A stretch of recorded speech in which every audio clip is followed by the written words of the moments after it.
Peace and love to the gods and goddess. This is first father from 7 to 9 now, and this is the last video. Feel me? So peace and love, and keep tuning in.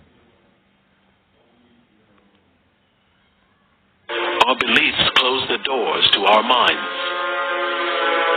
We see these females with a crown upon their heads and near their heads. We see the cross within their grasp, and we think it is Christianity. It is a book of Jesus. And that is completely wrong. These images are actually star constellations, and this is the star constellation of Centaur.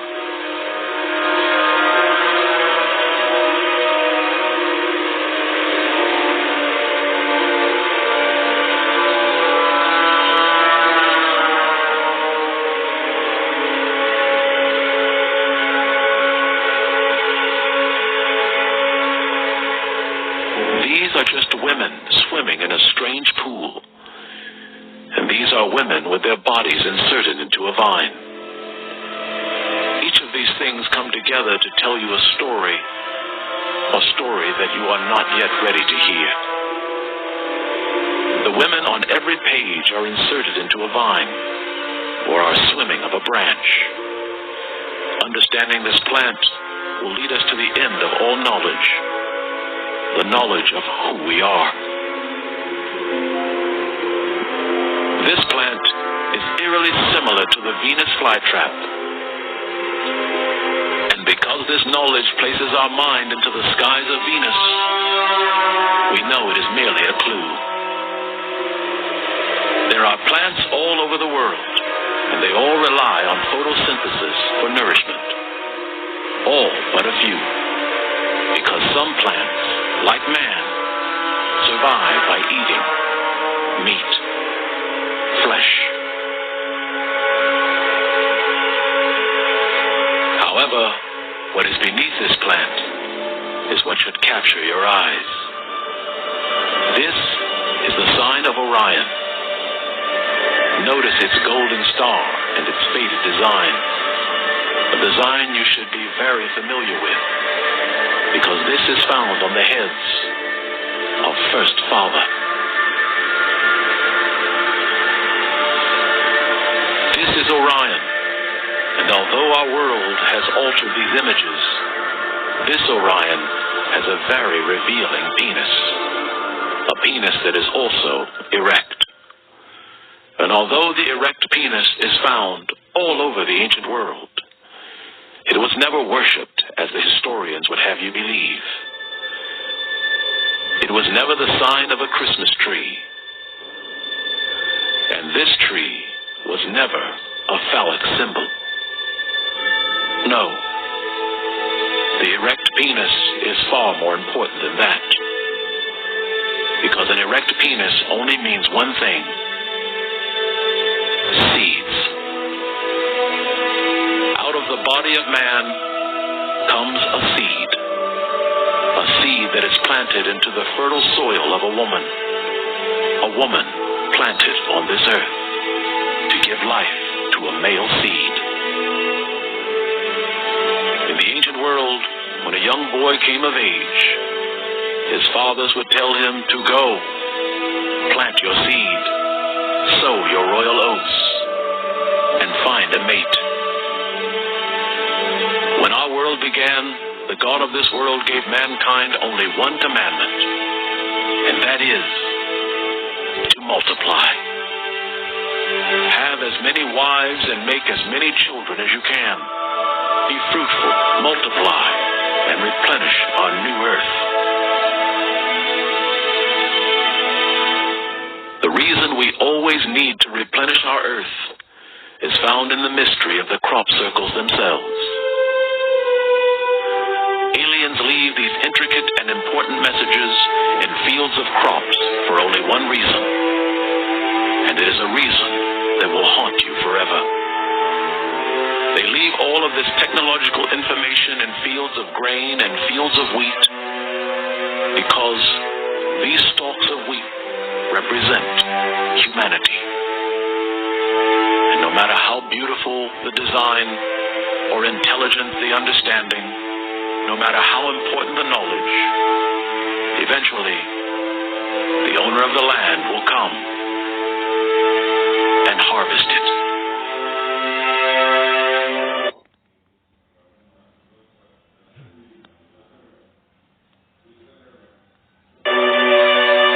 And once he has harvested his land, all the knowledge, all the beauty, all the design, all of its perfection will be gone.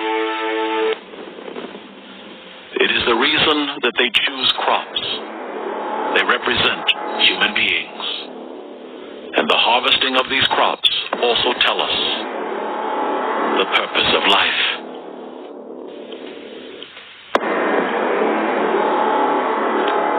The Voynich manuscript and the crop circles are all telling us the same tale.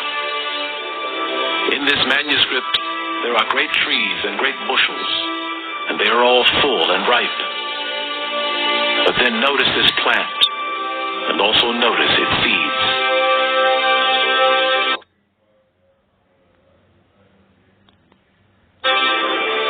They are the seeds which create this large harvest of unusual trees. But then, look closer. One seed is black. The other seed is yellow. Another seed is brown. And the others are white. Hold on, let me pull this up. Let me let you hear it again. This large harvest of unusual trees. But then, look closer. One seed is black. The other seed is yellow. Another seed is brown.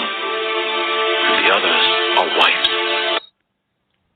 Look, these are the people. People are seed. They got white, black, brown, and yellow. All of these people. This is how they came here. These are the seeds. So listen. Children of earth, these are the seeds of mankind. It's us. Man is like a carnivorous plant that eats meat. These are our peoples and our races from all over the world. And they represent the creation of our tree of life. And sadly, the reason it is called the tree of life is because it represents the lives of every one of us. A tree that is planted in a garden and left to grow. And in 5,000 years, and it is ready for harvest. Right. This is an ancient stela of the Anunnaki. And although the world teaches that they came here looking for gold, you will find it is another false narrative created by those who do not know. In this stela, you will find he who comes from the heavens. He has in his hands newly uprooted plants, and he is calling to the others and telling them to come. It is time for the harvest. The plants in his hands are 5. And they represent 5,000 years. And according to the Mayans, our world became ripe for harvest in 2012 when we reached our 5,000-year mark. It is an understanding that has been staring us in the face, and yet it is an ending that explains what happens to every nation in the end of the world. And it also explains why we have no knowledge of what happened on this earth before 5000 BC. Although we see ourselves as more than what we are, in the end, we are merely one thing: seeds. And the earth and its purpose is a garden. A self-cleaning, self-watering garden. It is the purpose of life, and it is the purpose of the earth. And it is why we are here. And we are here to do only one thing: to multiply.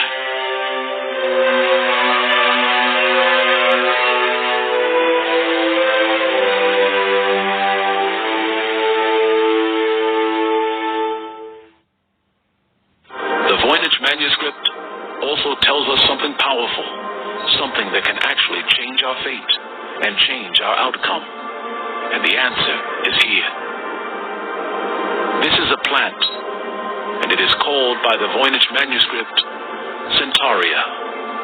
And although our experts have dismissed it as nothing but a plant, remember, if a plant has a name that is similar to a star or planet, it means it represents a star or star constellations. Believe it or not, there is a star constellation that carries this name, and the constellation is known as Centaur. And in this constellation, there is a man and a horse, and he is ready for battle. The Centaur is not found in this book only once.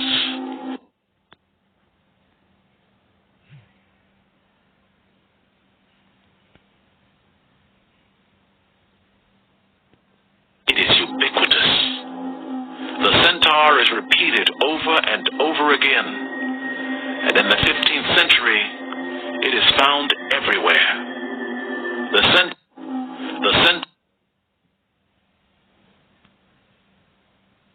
It is ubiquitous. The Centaur is repeated over and over again, and in the 15th century, it is found everywhere.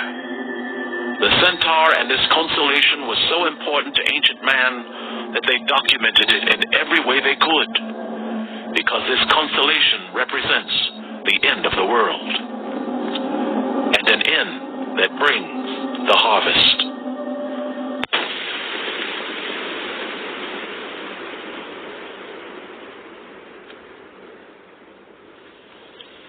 The taking of human beings comes from this constellation, and they come to this earth for one purpose: to do battle with man. A war of dominance and a war of total conquest, a taking and a cleansing of the planet, and yet every nation that rises to fight them is decimated.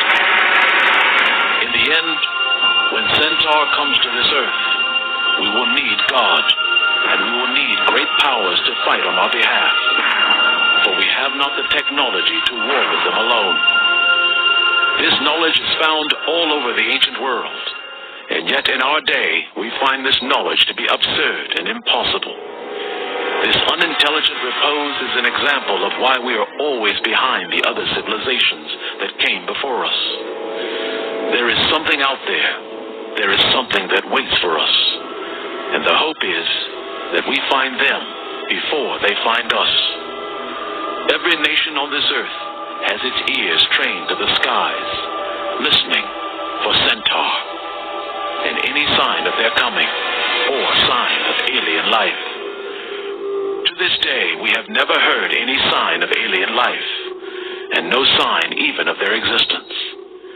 And yet the only intelligent sign of life we have ever received was so massive and so powerful that it sent fear through everyone that heard it.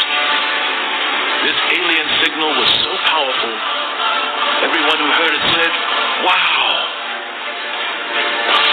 This great signal came from a distant constellation in space, a constellation called Sagittarius. And what is frightening about this constellation is the fact that the ancients called it Centaur.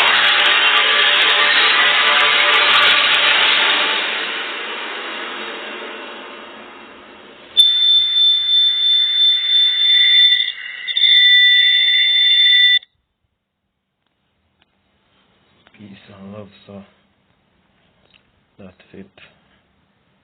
That's the end of it. I will post other videos talking about other knowledge. So peace and love to the gods and the goddess.